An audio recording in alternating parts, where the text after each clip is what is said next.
Bien, bonjour à toutes. Je suis vraiment ravie de vous retrouver à l'occasion de cette rencontre thématique du mois d'avril, rencontre thématique Women Actions, pendant lesquelles, nous donnons la parole aux femmes qui entreprennent avec passion, avec cœur, avec verve. Et il s'agit, lors de cette rencontre, de vous proposer un sujet qui sort un petit peu du rang, un sujet qui peut être un sujet passion, un sujet différent. Et l'objectif, c'est que notre intervenante, aujourd'hui, Elisabeth Beauregard, puisse s'exprimer sur ce qui lui tient à cœur et vous partager ses découvertes. Bonjour Elisabeth, bienvenue au micro de Women Action, je suis ravie de t'accueillir. Bonjour Marie et merci beaucoup. Je suis ravie également. Génial. Alors aujourd'hui, un sujet un petit peu en dehors des sentiers battus, j'ai envie de dire ça comme ça, puisque il s'agit d'en savoir un petit peu plus sur les constellations professionnelles. Alors, avant d'entrer dans le vif, est-ce que tu peux nous dire un petit peu, voilà, quel est ton parcours et puis quelle profession tu exerces et ce qui t'a amené à découvrir déjà, pour toi peut-être, les constellations et à les Euh, proposer dans ton activité. Avec plaisir. Moi, j'ai lancé mon activité de consultante conseil autour de la conduite du changement et du mentorat de dirigeants, sachant que ce volet, en fait, est davantage orienté vers une culture de transformation avec des actions concrètes et opérationnelles qu'un grand changement euh, énorme d'un seul coup. J'ai auparavant travaillé pendant plus de 25 ans à La Rochelle Tourisme Événement, qui est la structure qui gère le Palais des Congrès et l'Office de tourisme. J'ai exercé différentes fonctions. Je suis arrivée assistante commerciale et j'ai terminé directrice générale. Donc, voilà. Et auparavant, j'ai travaillé quelques années dans l'hôtellerie. Donc, voilà, après les parcours font qu'à un moment donné, il y a des ruptures et des re-questionnements. Donc, je me suis orientée vers l'indépendance il y a 1 an et demi à peu près. J'ai découvert les constellations, d'abord les constellations familiales pour moi-même, en fait. J'ai trouvé que c'était vraiment un outil extrêmement puissant et ça m'a intéressé de le creuser et de pouvoir l'utiliser, mais dans un champ qui n'est pas un champ thérapeutique, parce que c'est pas ce que j'ai envie de faire, ni ce que je me sens de faire. Donc, de l'utiliser dans le cadre de mes accompagnements actuels comme un outil parmi d'autres, mais qui offre vraiment des clés de compréhension puissantes et qui, du coup, donne une profondeur, finalement, aux actions d'accompagnement que je mets en place par la suite. Voilà pour le parcours. Ok. Alors, tout le monde ne sait pas de quoi il s'agit quand on parle de constellation. Oui. Euh, alors très certainement que les personnes qui sont présentes ce midi et qu'on salue ont déjà entendu parler des constellations, peut-être qu'elles les pratiquent, et notamment avec toi à un niveau professionnel. Mais avant de rentrer dans le vif du sujet de cette transposition dans le monde de l'entreprise, est-ce que tu peux nous expliquer de quoi il s'agit, de quoi parle-t-on quand on évoque ce sujet de la constellation? Alors, en fait, les constellations, c'est finalement une représentation dans l'espace de différents éléments qui constituent une problématique ou un questionnement professionnel à l'instant T. C'est une méthode qui fait appel à l'intuition et au ressenti corporel, et c'est pour ça qu'elle est particulièrement puissante, on quitte le mental, du moins on essaie. Et elle s'appuie sur les concepts clés d'une approche systémique. Donc finalement, c'est de dire qu'il y a un système s'autorégule avec d'ailleurs un rythme organique, donc il faut prendre le temps et le considérer. Le système porte en lui les solutions en son sein. Il est composé d'éléments qui sont interdépendants les uns des autres avec une double dynamique qui est individuelle et collective. Et chaque élément a une place et une fonction particulière. Donc ça, c'est les quatre points que je retiens par rapport à l'approche systémique. Donc, oui, est-ce que ça répond à ta question? Alors, j'aimerais bien qu'on éclaircisse les choses, parce qu'effectivement, en tant que praticien, eh bien, ça peut paraître assez clair pour certains. C'est certainement pas le cas de toutes les personnes qui vont écouter cette thématique. Alors, déjà, quand on parle de système, de quoi s'agit-il? En fait, c'est les différents éléments qui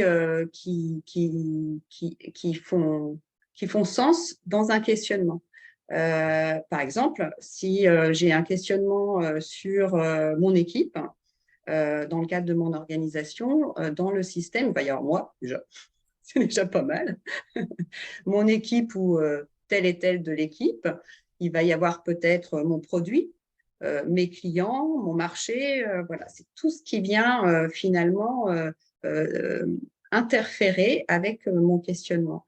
Et le fait de déterminer quels acteurs finalement est présent dans mon interrogation permet déjà d'y voir un peu plus clair. Finalement, rien que d'exprimer ces choses-là permettent de poser les choses. Voilà.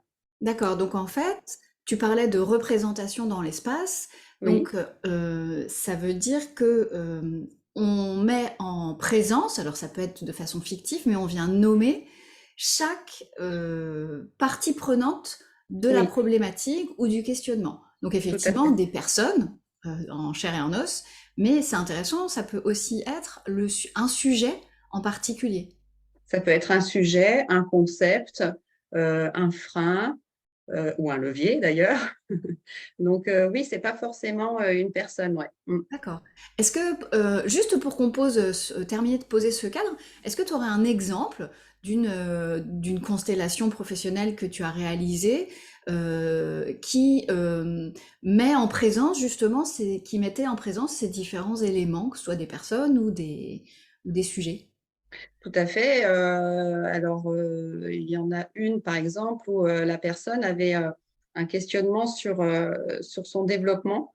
Et son objectif, c'était trouver 100 clients cœur de cible dans les mois qui viennent et signer 40 contrats clients. Donc, Donc, voilà.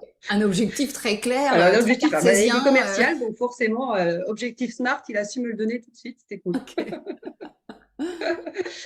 Et donc, ce qu'on a amené à représenter, bah, il y avait lui, il y avait ses partenaires, il y avait ce qu'il appelle les account managers, c'est les gens qui travaillent pour lui et qui coordonnent ses prestations, son réseau, la conversion, les clients, les prospects, son activité qu'il a appelée exécution, une autre activité qu'il a appelée coaching.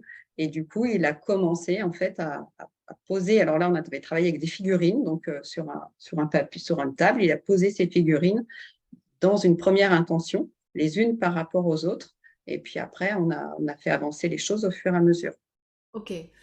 Donc du coup, si je comprends bien, il s'agit finalement de représenter, à travers ce système, les énergies, d'une certaine façon, les interactions, donc les liens entre les personnes, mais aussi entre les situations et les éléments qu'ils composent. Tout à fait. Et du coup, de voir un petit peu comment ça se joue entre elles. Je vais rester sur cet exemple-là parce qu'il était, il était quand même extrêmement riche. Ses prospects, il les avait mis, mais alors à l'autre bout de son cœur, là où il y avait tout le monde, quoi, à l'arrière. Les prospects ne regardaient absolument pas ni le dirigeant, ni les clients, rien du tout. Et il avait pris personnage le nain qui dort. Donc, c'était quand même révélateur. D'accord, donc en fait, il s'agit de demander, donc le consultant, en l'occurrence, cette personne, vient te voir en te disant, bah voilà, j'ai une problématique, Oui, tu nous as énoncé, donc qui était clair. Donc toi, tu lui demandes de prendre une figurine pour chacun des éléments qui interagissent dans sa problématique. Et oui, c'est donc à lui, je passe dans un cadre, dans un espace, de placer la représentation de chaque élément. Et Oui. donc, toi, tu fais une lecture, finalement, donc de la manière dont la personne va positionner la situation. C'est bien ça? Oui, alors déjà, la consigne hein, quand même, c'est de choisir, c'est de choisir intuitivement, c'est-à-dire qu'il ne faut pas réfléchir quand on prend sa figurine. C'est après qu'on se dit, tiens, c'est drôle, tu as pris, t'as pris Le le nain qui sept qui dort. dort, t'as vu, c'est drôle, puis t'as vu, il regarde de l'autre côté. Donc en fait, je vais l'amener à se questionner sur effectivement comment il a positionné les choses, aussi à lui dire, dis donc, qu'est-ce que tu penses qu'il pense le prospect à l'autre bout tout seul là? Donc de l'amener en fait à se questionner sur quel effet ça fait à son personnage d'être à tel ou tel endroit. Est-ce que c'est bien OK pour lui? Est-ce que pour toi c'est bien? Quand il y a la première je veux dire, salve, le premier tour est posé, c'est lui dire aussi, et toi, quand tu regardes ce que tu as mis en place, quel effet ça te fait? Et là, en l'occurrence, il me dit, oh là là, c'est le bazar, là, il y a une zone de stress, il y a trop de monde, je ne suis pas bien, etc. Et donc, c'est vraiment à partir de ses propres ressentis, une fois, en fait, quand il a posé les éléments, ça lui permet d'observer, voilà, il observe déjà, et le fait qu'il observe et lui permet de réajuster après l'ensemble, en fait, et de rééquilibrer. Donc, moi, j'accompagne à, à lui faire euh, vraiment observer le plus possible ce qu'il a lui-même mis en place. Et je l'incite ensuite à dire, tiens, est-ce que là, tu voudrais pas bouger quelqu'un ou bouger quelque chose? Si tu n'as pas envie, c'est OK. Mais si tu as envie, qu'est-ce que tu ferais comme mouvement? Et est-ce que c'est mieux? Est-ce que c'est moins bien? Est-ce que c'est vraiment bien pour tout le monde? Et les choses comme ça avancent tranquillement hein, parce qu'il faut quand même bah, ça dépend des fois, mais 1 heure et demie quoi, en tout. Parce que le moment, pour arriver à l'objectif là, que j'ai dit qui était hyper clair, ça m'a demandé avec lui qui est un petit peu touffu dans sa réflexion, ça m'a demandé 3/4 d'heure en fait pour pouvoir bien amener la personne à focaliser sur quelque chose de précis, quitte à ce quand il y a plusieurs choses, parce que souvent on a beaucoup de questions en fait et on a envie de résoudre beaucoup de choses. À ce moment-là, le but du jeu, c'est de dire, OK, entre tel sujet et tel sujet, lequel est le plus prégnant pour toi, sur lequel tu as envie d'avancer le plus. Et puis, pour pouvoir faire un entonnoir, en fait, hein, partir de quelque chose de très vaste sur quelque chose de relativement précis, de façon à pouvoir avoir après, derrière, des clés d'action. Hein. C'est quand même le but du jeu à la fin. Hein. D'accord. Donc Voilà. finalement, cette représentation de la situation vécue, d'une situation réelle, à travers ces différents éléments représentés par ces figurines, euh, ça a pour objectif de permettre à la personne qui est au cœur finalement de la problématique de se mettre en métaposition et de regarder, de prendre de la hauteur finalement par rapport à Oui, ce qu'il est en train de vivre. ça, c'est le premier truc. Ça D'accord. permet de faire le pas de côté et d'observer. Ensuite, ça permet de révéler les interactions les unes par rapport aux autres. On n'a pas forcément euh, en tête. Et du coup, le troisième point, une fois qu'on a vu ça, ça permet de recomposer les choses un petit peu différemment et de façon du coup plus fluide. Autre chose sur cet exemple-là, il avait positionné les account managers là, qui sont en relation avec les clients et qui coordonnent ces prestations. Il avait choisi Elastic Girl, donc qui a des, je ne sais pas si vous voyez ce personnage, elle a Ok. des grands bras comme ça. Et en fait, Elastic Girl était derrière lui et l'entourait de lui d'une façon très protectrice en fait. Mais du coup, elle était derrière lui et pas en visu du client.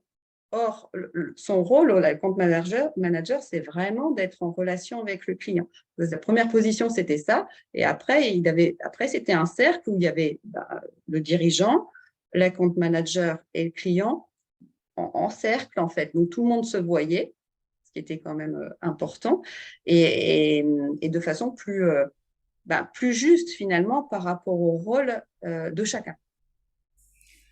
D'accord. Alors, tu as évoqué l'intuition. Oui. De quelle manière elle se pose, cette intuition, finalement, dans le processus? Parce que là, on rentre effectivement dans des considérations un peu subtiles. C'est-à-dire que on choisit des figurines qui peuvent prêter enfin, donner à interprétation. Et tout ça, on sent bien qu'il y a des éléments inconscients finalement qui interviennent. Et tu as parlé de l'intuition, donc qu'est-ce qu'il en est? Comment ça se passe? Bah, en fait, c'est l'idée de dire je prends des figurines. Alors, en plus, je vous expliquerai, on peut le faire aussi avec des gens, des vrais gens. Donc, c'est choisir en essayant de pas trop réfléchir. Quand j'interroge sur qu'est-ce que ça te fait, etc., c'est pas qu'est-ce que tu en penses. C'est qu'est-ce que ça te fait dans ton corps, quelle émotion ça t'amène, qu'est-ce que ça t'évoque spontanément pour faire en sorte que la personne réfléchisse le moins possible. Alors, il y a des gens qui sont plutôt cérébraux, qui ont un peu plus de mal et qui vont plutôt répondre à qu'est-ce qui te vient, qu'est-ce que ça t'évoque, et puis d'autres qui peuvent être beaucoup plus émotionnels. Il y a certaines personnes que j'ai vues pleurer, par exemple, d'émotion, ou avoir envie de rire. Donc, c'est très variable, en fait. Après, le comment ça marche, bah, voilà, je pense qu'il y a des correspondances effectivement subtiles qui se font comme ça. L'énergie existe et c'est pas du tout magique. Les physiciens savent bien que c'est là, sauf qu'on ne sait pas nous expliquer précisément comment les choses se passent. Donc, c'est une façon de faire confiance à ces énergies qui sont moins visibles, moins tangibles et qu'on ne comprend pas, et de se dire, ben, elles ont sûrement des choses à m'apprendre et je vais prendre ce qu'elles ont à m'apprendre sans rentrer dans mais comment ça marche, c'est pas un peu barré, c'est une sorcière. Non, non, je suis pas une sorcière du tout. Donc voilà, c'est faire confiance à ça. Ok, donc finalement, toute cette représentation, ça permet de donner corps aux énergies qui interviennent et qui sont en action dans le système, mais comme dans n'importe quel système finalement.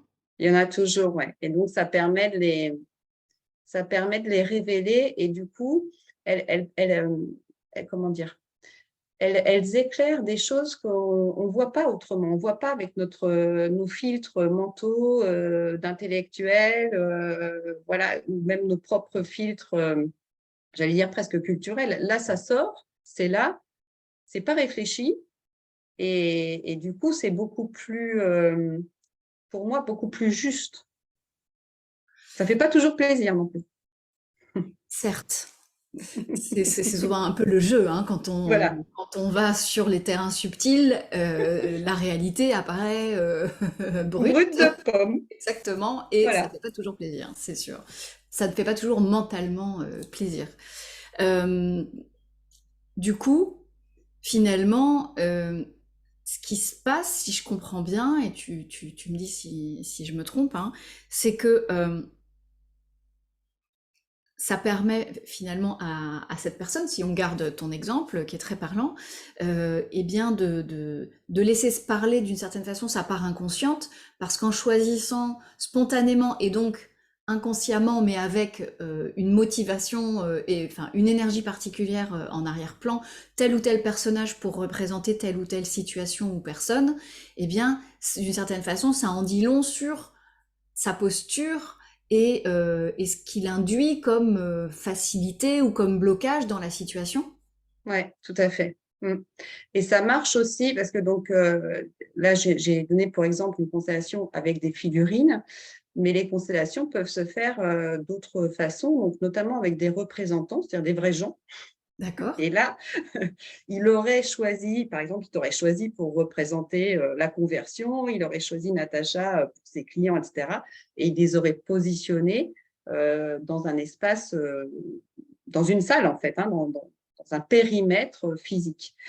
Et là, alors, là, on ne réagit pas sur, tiens, il a choisi Marie qui a les cheveux mi-longs et des lunettes, ça n'a pas de sens. Mais en tant que représentant, on va justement aussi exprimer le fait que là où on nous a placés, on se sent bien ou pas bien parce que on n'a pas, on n'est pas en visibilité, par exemple, avec le dirigeant, ou parce qu'on se sent trop près d'un autre élément du système et qu'on a besoin d'air. Et donc, c'est, c'est plus, cette façon-là est presque plus puissante que les figurines parce que c'est vraiment les gens qui parlent sans connaître la situation de la personne, sans connaître la personne parfois, et qui expriment des ressentis qui, du coup, sont issus du fait que la personne leur a demandé de représenter tel ou tel élément du système. Mhm. Donc on est d'accord que lorsque tu fais intervenir des personnes, ce ne sont pas les personnes qui sont partie prenante dans la situation. Alors, il y a la personne qui exprime sa problématique qu'on appelle le constellant. Oui, Il a le choix, lui, de se mettre vraiment dans sa constellation ou alors de demander à quelqu'un de le représenter. Mais en d'accord, général, c'est lui, parce d'accord. que c'est un peu plus fort pour lui pour ancrer ce qui s'est Ouais. passé. Euh, et après, pour répondre à ta question, parfois, tu peux demander aux gens de se représenter quelque part eux-mêmes. Ça, c'est dans le cadre des constellations avec des équipes. Voilà. Donc, quand tu as une équipe, que tu travailles une équipe et que tu es en train de voir, par exemple, où elle en est par rapport à un projet, chacun va se jouer lui-même, en fin de compte. D'accord. Et du coup, quand on se joue soi, Ouais. est-ce que c'est aisé de ressentir des choses qu'on ne voit pas habituellement hors cadre de la constellation?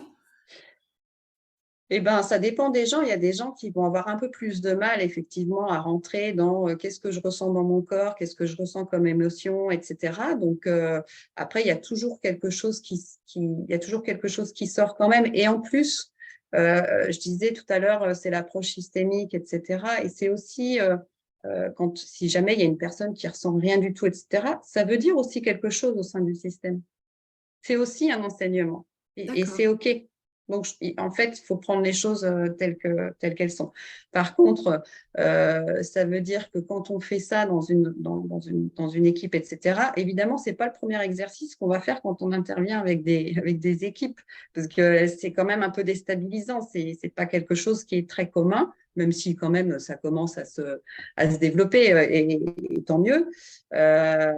Auparavant, il faut quand même amener les choses et puis expliquer bien ce qui va se passer et rassurer. Et voilà, parce que souvent, enfin souvent, en tout cas moi, quand j'ai pu faire des constellations, alors cette fois-ci pas en organisation, mais avec des gens en groupe de pairs, hein, des gens qui étaient là en disant je suis OK pour venir faire une constellation au service du problématique de quelqu'un. Les freins, c'était mais je ne vais pas y arriver, mais quelles compétences il faut avoir, mais voilà, donc, des espèces de crainte de pas être à la hauteur finalement, alors qu'en fait, il n'y a rien à faire, juste à se dire je suis bien, je ne suis pas bien, quoi. Hein, c'est juste ça. Oui, donc ça en dit long sur notre capacité à être connecté à nos ressentis du corps, quoi, et à nos C'est émotions ça. finalement. Ouais, ouais, ouais. Mm. Parce que le challenge, c'est de ne pas réfléchir à la situation, mais juste de restituer notre ressenti intérieur qui peut être lié uniquement à la posture physique, à l'emplacement Ouais, dans lequel on se trouve, sans avoir finalement d'informations sur quoi que ce soit. tout à fait. Et du coup, quand il y a les gens qui sont parfois un peu trop tout de suite dans la réflexion, etc., c'est le rôle du facilitateur de dire, écoute, je te remercie pour ce que tu amènes, mais qu'est-ce que tu ressens? Mais voilà, essayer de ramener toujours une formulation de question qui amène la personne à quitter sa réflexion. Je ne vais pas me mettre là parce que ça va gêner bidule. D'accord, bah justement, c'était la question que je voulais te poser. Quel est ton rôle, toi? Alors, outre de poser le cadre et de guider là où les personnes, euh, comment tu articules et qu'est-ce que tu vas chercher? Tu viens tirer comme fil invisible finalement? Bah, c'est vraiment un rôle. de support. Et en fait, moi, le but du jeu à la fin d'une constelle, finalement, c'est que tout le monde soit confortable, ou au moins plus confortable qu'au début. Donc, la constelle, elle s'arrête quand chacun a fini, a fait tour à tour à dire je me sens bien. Alors, parfois c'est pas encore tout à fait ça. Et quand c'est pas tout à fait ça, ben, on dit pour le moment, on va s'arrêter là et puis on verra ça plus tard. Mais pour le moment, on va rester comme ça. Parce que parfois, c'est un système. Donc, parfois, il faut du temps pour faire émerger beaucoup de choses. Et tout ne se résout pas comme ça en une fois. Donc, il faut aussi l'accepter. Et donc, le facilitateur, ben, il est là pour vraiment aider la personne à exprimer des ressentis. Peut-être parfois à proposer, ou en tout cas à demander si une personne a envie de faire plutôt tel mouvement. Par exemple, il y a quelquefois, une des personnes ne sait pas quoi faire, ne sait pas où se mettre. Je ne sais pas. Eh bien, alors, essaie, tu as le droit, navigue dans l'espace et puis vois, prends ton temps jusqu'au moment où tu te sentiras le mieux possible. Donc, c'est autoriser aussi la personne à tester plusieurs choses et à prendre son temps. Il n'y a pas de pression, quoi. D'accord. Donc, il y a des déplacements physiques, Oui, donc soit des personnes elles-mêmes si on a des représentants physiques, oui, sinon le consultant déplace ses figurines au gré de ce qu'il ressent. C'est comme ça que ça oui. se Alors, passe? c'est le constituant, c'est la personne c'est la personne qui expose sa problématique qui bouge. Voilà, Hein. Le facilitateur, lui, il touche à rien. C'est pas son système, très bien. donc il reste en dehors. Et la troisième option, c'est trois options, alors, le constellant. Donc, il n'y a personne, il n'y a pas de vrais gens, il n'y a pas de figurine, mais il y a le facilitateur qui peut jouer tour à tour différents rôles. Et préalablement, la personne qui a son questionnement va aussi positionner dans l'espace ces éléments clés, mais avec des papiers, en disant, en écrivant à quoi correspond le papier, va le positionner sur le sol. Et là, le facilitateur, lui, va tour à tour monter, c'est pas très joli, monter sur les papiers et puis dire ce qu'il ressent quand il est sur tel et tel élément du système. Voilà. D'accord. Donc de toute façon, il y a une retranscription du système concrètement dans l'espace, et puis un ressenti en lien avec chaque élément, Oui, et on fait bouger physiquement ensuite ces éléments jusqu'à ce que les ressentis soient plus positifs qu'au démarrage. tout à fait. Donc ça, c'est dans la création, j'ai envie de dire corporelle, physique de la représentation, de la problématique. Mais concrètement, comment ça se passe qu'est-ce que, si je reprends le consultant que tu évoquais avec ses prospects, avec ses account managers, etc. Avec quoi il est reparti ce monsieur? Alors, en fait, à la fin de la constelle, donc on débrief là forcément, et l'idée, c'est de demander à la personne qu'est-ce qu'il retient. Donc, une fois que c'est fini, qu'est-ce qu'il retient, qu'est-ce que lui, il a vu et qu'est-ce qu'il a envie de faire. C'est quoi les premières actions, du coup, qu'il a envie de mettre en place par rapport à ce qu'il vient de voir. De façon à ce qu'effectivement, derrière, ça se concrétise par un changement effectif. Ces changements-là, ils sont plus ou moins, immédiats. Hein. Voilà, parfois, les temps d'intégration sont un peu longs, parfois, c'est plus court. Et donc, en l'occurrence, ce client-là, il avait quand même pas mal de chantiers, mais il y avait travaillé ma posture de leadership et assumer mon rôle. C'est moi qui ai les clés du camion. Parce que c'était Elastic Girl finalement qui les avait, c'est ça? Ouais, un peu, ouais. D'accord. Redéfinir les rôles et les périmètres de chacun. Donc, le camp manager, il n'est pas pour moi, il n'est pas en train de me coucouner. Hein, Ok. voilà. Activer son réseau de façon ciblée par rapport à ses clients cœur de cible. Recentrer son discours commercial sur le client et pas ses prestations. Voilà, c'était les trois points clés, ce qui est déjà en soi, c'est beaucoup, quoi, hein, parce que voilà, c'est pareil, dans la Constelle, il s'est rendu compte que il mettait devant les clients ces prestations-là, juste devant leur nez, mais pas lui. Et du coup, le client, il voyait rien du tout, quoi. Il voyait pas du tout les avantages, ce qu'il pouvait proposer. Il avait une espèce de gros machin devant lui. Enfin, c'était assez, assez étrange. Donc, du coup, là, il a compris que quand il parle à ses clients, il faut pas qu'il parle tout de suite de je te vends ça, quoi. Il faut qu'il fasse un peu autrement. D'accord, Donc, lui, donc il est parti avec ça. finalement, il y a une mise en évidence très concrète. Ah ben, moi, je trouve ça hyper concret. Et alors, en plus, du coup, pour rebondir sur le fait que la Constelle soit un de mes outils, en tout cas, l'idée derrière, c'est de suivre le fil, c'est-à-dire la prochaine fois, de me dire, bon, bah, par rapport à ce que tu as vu la dernière fois, tiens, bah, où est-ce que tu en es? Qu'est-ce que tu as pu mettre en place? Qu'est-ce qui a été facile, plus difficile? Voilà, en fait, je trouve que, enfin, en tout cas, moi, là, ces derniers temps, je l'ai beaucoup utilisé finalement en première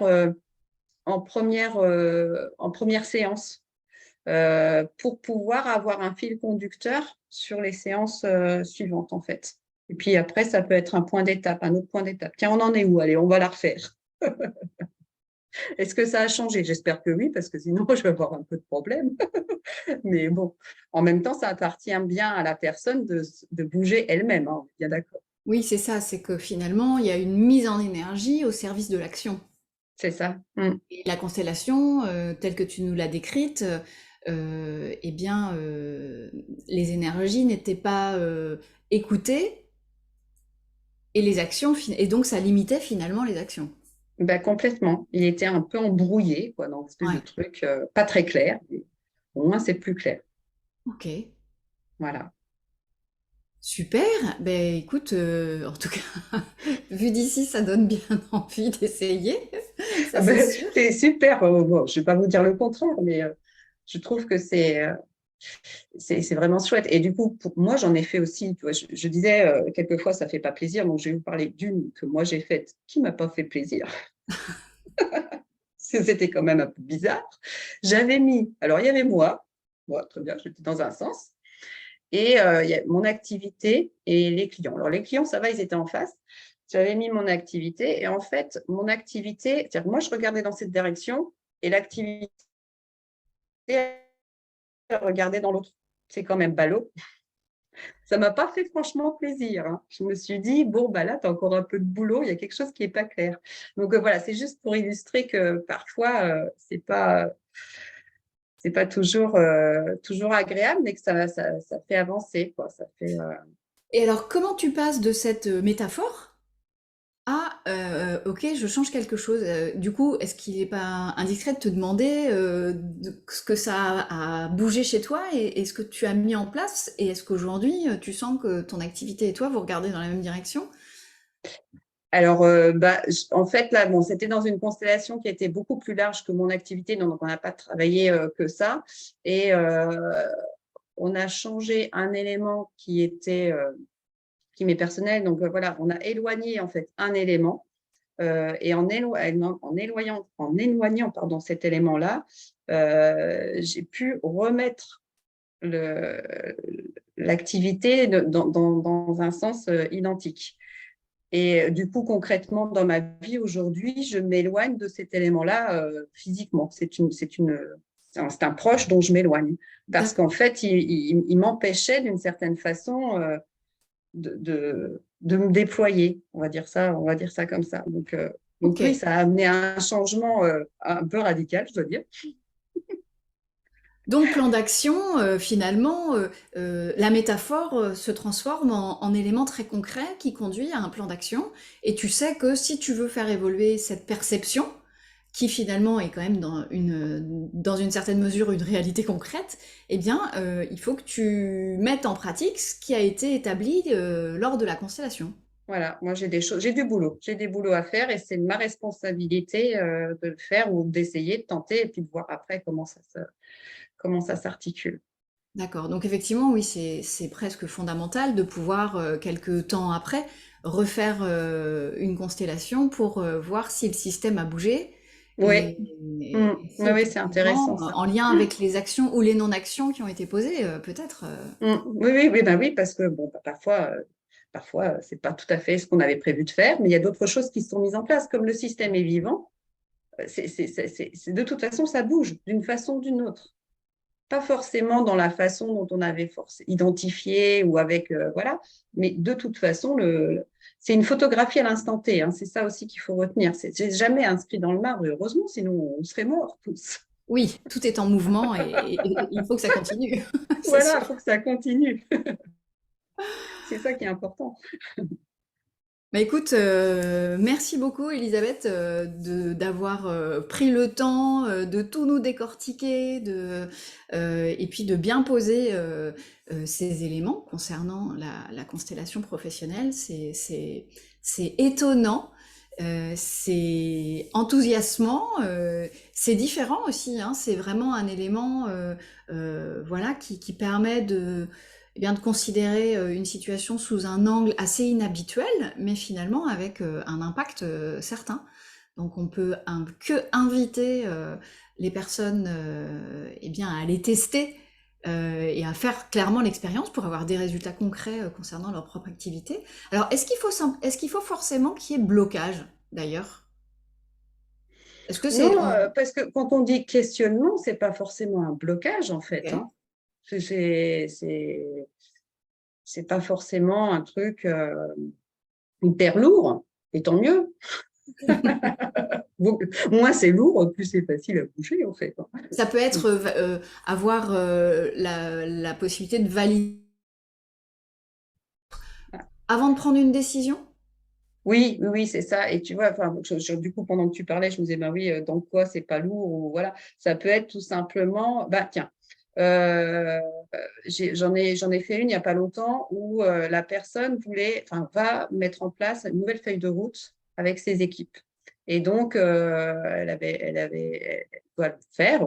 Et je dis, bah, écoute, on va regarder quelle est ta posture, toi, par rapport à cet objectif-là déjà. Parce que comment ça peut s'articuler. Et en fin de compte, alors il y avait pas de révolution parce que sa situation est relativement claire, mais en tout cas, ce qu'il a pu voir, c'est il y avait deux leviers dans son truc pour favoriser l'adhésion. Il y avait l'écoute et il y avait la créativité.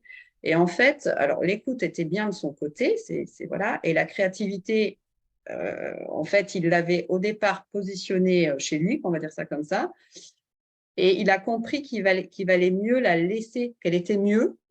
Du coup, elle se sentait mieux si elle était en proximité de l'équipe. Et du coup, peut-être qu'à un moment donné, cette notion de créativité pour favoriser l'adhésion, c'est peut-être bien de la faire émerger, mais du côté de l'équipe, pas de son côté à lui, en fait. Donc, de laisser un espace plus large que ce qu'il avait sans doute imaginé à l'équipe pour pouvoir mettre en place cette feuille de route. Et l'autre point qu'il a vu, c'est que effectivement, il a l'écoute en levier, mais que parfois cette écoute venait étouffer l'équipe et que peut-être parfois, en fait, c'est quelqu'un qui a une espèce d'empathie naturelle, mais elle peut être des fois un peu dans le trop et étouffer, ben oui, l'expression individuelle. Si quelqu'un vient tout le temps, mais non, t'es mal, elle était comme ça, il m'a fait rire. J'avais mal au dos, il me dit, oh, je vais te chercher une chaise. Mais je lui avais Donc, pas demandé, moi, la chaise. c'est ça, donc aller anticiper les besoins avant même qu'on ait pu les formuler. Voilà. Donc là, il n'y avait pas, pour revenir à ta question, il n'y avait pas un gros problème. Il y avait, j'ai quelque chose à faire et je veux m'assurer de le faire avec la meilleure visibilité possible pour me mettre toutes les chances de mon côté, en fait, c'est ça. Donc un rééquilibrage. Voilà, Bon, bah écoute, merci beaucoup. On peut te retrouver sur ton site. tout à Donc je fait. mettrai les coordonnées des différents supports en commentaire de la vidéo. Donc vous pouvez retrouver sur la page LinkedIn dès que je l'aurai posté et sur YouTube également. Et puis, du coup, on ne peut que vous inviter à contacter Elisabeth pour tenter l'aventure de la constellation professionnelle. Merci beaucoup pour toutes ces explications, Elisabeth, et puis je te souhaite une belle journée. Ben, merci beaucoup, Marie, Au revoir. et à bientôt.